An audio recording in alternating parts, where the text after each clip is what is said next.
repente.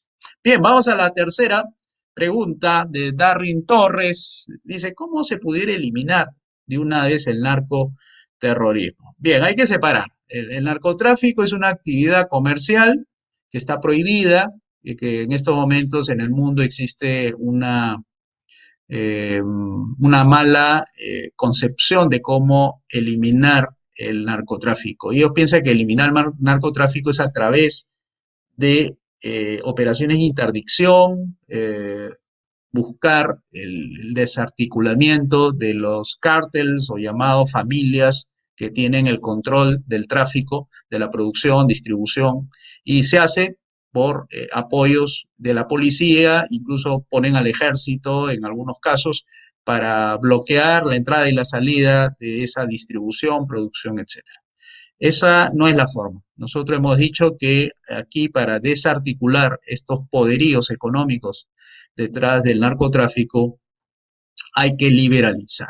Pero no es sencillo liberalizar. Esto tiene aristas políticas. Imagínense que nosotros como Perú hiciéramos unilateralmente la liberalización de ese mercado. Inmediatamente Estados Unidos y los países europeos, seguramente seguidos por otros países aliados de Estados Unidos, bloquearían al Perú. Inmediatamente declararía narcoestado, congelarían todas las cuentas de peruanos que tengan allá en Estados Unidos, porque piensa que el Estado avala todo eso del narcotráfico y seguramente mucha de la gente pensará que de Estados Unidos que todos los peruanos somos narcotraficantes y entonces viene la debacle económica, ¿no? ¿Todo por qué? Por no haber coordinado. Lo que nosotros proponemos es una campaña internacional por la legalización a partir de una campaña en contra de las interdicciones o llamada guerra contra las drogas, que es una guerra fallida,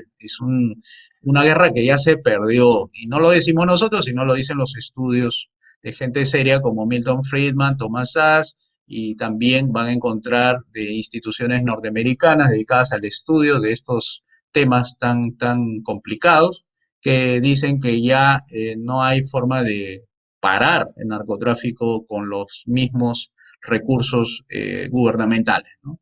Poniendo a la DEA, poniendo a fuerzas especiales, etcétera, no hay sino que ha incrementado incluso el nivel de violencia, el nivel de suspicacia, los controles que ejercen estas mafias, entre comillas, mafias de el narcotráfico en los gobiernos a través de financiamiento indirecto, directo a candidatos políticos, a quienes postulan a la presidencia, incluso los propios negocios formales e informales, informal entendiéndolo desde el punto de vista de narcotráfico, penetran por el medio de la banca y también la extrabanca, donde hacen lavado de activos y ya prácticamente no se puede reconocer en dos o tres, digamos así, transacciones de dónde proviene el lavado de activos, que entre comillas es el origen del dinero, ¿no?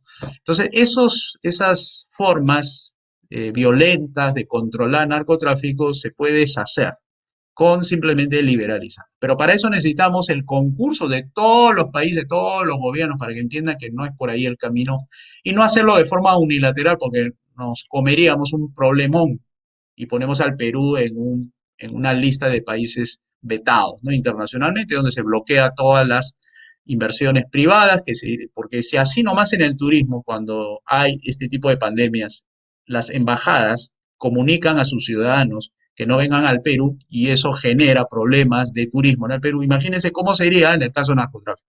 No, no vayan al Perú porque está en el país en la lista negra. Entonces no va por ahí el tema, ¿ya? Entonces, legalización sí, pero una legalización coordinada con todos los países del mundo para que no sea el Perú el único país refugio de los países productores que quieren operar a bajos costos, ¿no? Porque eso sería la legalización, operar a bajos costos y que la distribución hacia afuera ya estaría bloqueada por los países en el resto del mundo, principalmente liderado por Estados Unidos. Si no convencemos a Estados Unidos de esta guerra fallida, no podemos hacer nada al respecto.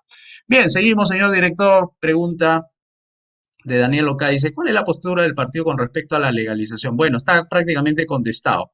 No podemos legalizar a menos que tengamos a Estados Unidos a nuestro lado. Tenemos que convencer al gobierno de Estados Unidos de esta idea. Nos asociaremos con países que también tengan el mismo problema que nosotros, que desde, por ejemplo, Colombia, Bolivia, parte de Ecuador, México, son países pues que están en la escena mundial de este problema. Así que habría que hacer un frente mundial, y no solamente por el tema de la cocaína, porque también hay opio, que también hay tráfico de estupefacientes del tipo artificial.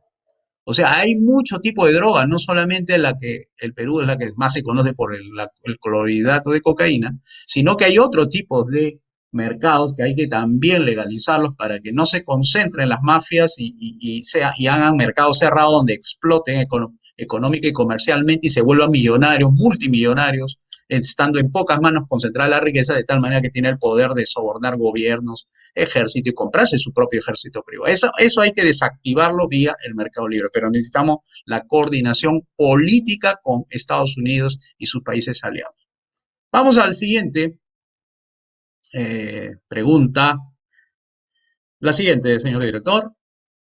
Aldo Cortés dice, legalización de las drogas. Dice, hasta donde tengo entendido, no es prioridad hasta que se establezcan las 5 reformas. Es verdad, liberalizar todo eso y hacerlo en medio de un país socialista. O sea, solamente legalizando nada más en las drogas y dejar todo el resto igual es lo que dice Aldo Cortés, ¿no? Con el socialismo, viviendo gente estresada, con problemas económicos e incluso pues tomarían salidas nada adecuadas, como de tomar drogas, etcétera. Si no estás equivocado, definitivamente. Lo que faltó más bien era completar el otro tema, el terrorismo. ¿Cómo se soluciona el terrorismo? El terrorismo se combate con efectivos, policial, inteligencia. Es un problema de orden interno. Aquí el tema es la seguridad interna. Eso se combate a través de inteligencia, policía, seguridad, cuerpos especiales, un reforzamiento a la DIRCOTE, por ejemplo, ¿no? Que está también dentro, incluido en la ecuación, fue los que capturaron a Abimael Guzmán y desarticuló a estas bandas de criminales, que dicho sea de paso, lamentamos todo este asesinato, 16 personas en el Brain, nosotros lo condenamos desde el partido, vamos a sacar un comunicado dentro de poco condenando este acto casi genocida. Es un agarrársela con gente pobre, ¿no? No sé qué tienen estos locos del sendero del Partido Comunista del Perú, Sendero Luminoso, agarrándose a la gente pobre, o sea, agarran una clase social específica. Por eso decimos casi genocida. No sé qué cosa tienen ellos contra la gente débil. Bien, vamos a la siguiente pregunta.